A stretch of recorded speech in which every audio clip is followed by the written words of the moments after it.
জ্বালানি স্বনির্ভর হওয়ার উপরে থাকা আমরা কি আসলেই পাবো কিনা, নাকি আমদানি নির্ভর জ্বালানিতে থাকবে। কর্মসংস্থান পরবর্তী বাজেটে কি ধরনের কর্মসংস্থানে কি ধরনের বিনিয়োগ রয়েছে, শিক্ষাতে কি ধরনের বিনিয়োগ রয়েছে, স্বাস্থ্য খাতকে কতটা প্রায়োরিটি দেওয়া হয়েছে, নাকি আবারও স্বাস্থ্য খাতকে এমন একটা জায়গায় নিয়ে যাওয়া হবে যেখানে আবার স্বাস্থ্য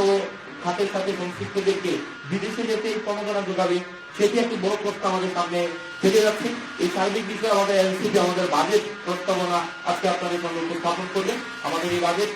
ছায়াবাদী টিম দীর্ঘ 2 মাসের বেশি সময় ধরে আমরা বিভিন্ন স্টেক হোল্ডারের সাথে কথা বলেছি। আমরা ব্যবসায়িক সমিতি,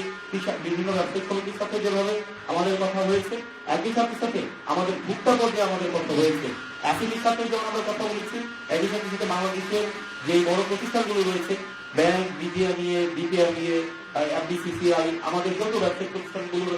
স্টেক হোল্ডার রয়েছে, আমরা তাদের সাথে আলাপ করার চেষ্টা করেছি, সিটিজেনদের সাথে আলাপ করার চেষ্টা করেছি, পলিসি মেকার যারা আছে তাদের সাথে আলাপ করার চেষ্টা করেছি। প্রত্যেক স্টেক হোল্ডারের সাথে আলাপ আলোচনা করে, অর্থনীতিবিদদের সাথে আলোচনা করে, ব্যবসায়ীদের সাথে আলোচনা করে, ভোক্তা পর্যায়ের সাথে আলোচনা করে এবং সার্ভিস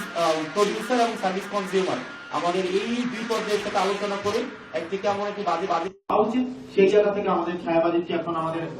ছায়াবাজেট টিম থেকে উপস্থাপন করা হবে এবং পরবর্তীতে আপনাদের যদি কোনো প্রশ্ন থাকে সেক্ষেত্রে আমাদের ছায়াবাজেট টিম সেটি উত্তর আপনাদেরকে দেবে এবং আমাদের এই টেবিলে দুই পাশে আপনারা দেখবেন স্ক্যান করে আপনারা বাজেটটি আপনারা জানতে পারবেন। এবং আমাদের এনসিপি আমরা যে অঙ্গীকার দিয়েছি, আমরা একটি সমতা ভিত্তিক অর্থনীতি আমরা নিশ্চিত করবো যেটি হবে বৈষম্যহীন, একই সাথে সাথে রাষ্ট্রের সাথে জনগণের যে একটি অঙ্গীকারের সম্পর্ক, সেই অঙ্গীকারের সম্পর্কটি আমরা নিশ্চিত করবো এবং দায় ও দরদের ভিত্তিতে, যেখানে শুধুমাত্র আমরা ভোক্তাদের স্বার্থ যেমন আমরা সংরক্ষণ করার আমরা অঙ্গীকার করছি, একই সাথে সাথে যারা উৎপাদক রয়েছে তাদের স্বার্থ আমরা সংরক্ষণ করার একই সাথে সাথে আমরা অঙ্গীকারবদ্ধ। আমরা যারা ট্যাক্স দেয় তাদেরকে যেভাবে ট্যাক্স দিতে আমরা উৎসাহিত করবো, এটি বলে যে ট্যাক্স হচ্ছে রাষ্ট্রের সাথে আপনার একটি কমিটমেন্ট, আপনি রাষ্ট্রের প্রতি কিভাবে আস্থা রাখেন। একই সাথে এই ট্যাক্সের অর্থ দিয়ে যেভাবে রাষ্ট্রের বিভিন্ন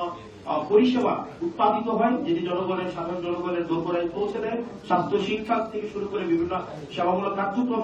যেভাবে আমাদের রুলিং হয় সেটি যেন জনগণ বান্ধব হয়, জনগণের জন্য হয়, সেটিকেও আমরা নজরদারিতে রাখবো, যেন এই বাজেটের যে অর্থটি বরাদ্দ হবে প্রত্যেকটি পয়সা যেন জনগণের কাজে ব্যবহৃত হয়, শুধুমাত্র সংখ্যা ভিত্তিক নয়। নাম সর্বস্ব সংখ্যা নির্ভর, পরিসংখ্যা নির্ভর নাম সর্বস্ব কোন বাজেট আর দেখতে চাই না। যে বাজেটটি প্রকাশিত হবে সেই বাজেটটির প্রতিটি অর্থ যেন সেখানে সুফল জনগণের কাছে পৌঁছায়, সেই ধরনের একটি বাজেট উপস্থাপন করবে আমাদের ছায়া বাজেট কমিটি। আপনাদের সবাইকে ধন্যবাদ আজকের এই এখানে উপস্থিত হওয়ার জন্য। আসসালামু আলাইকুম ওয়া রাহমাতুল্লাহি ওয়া বারাকাতুহু।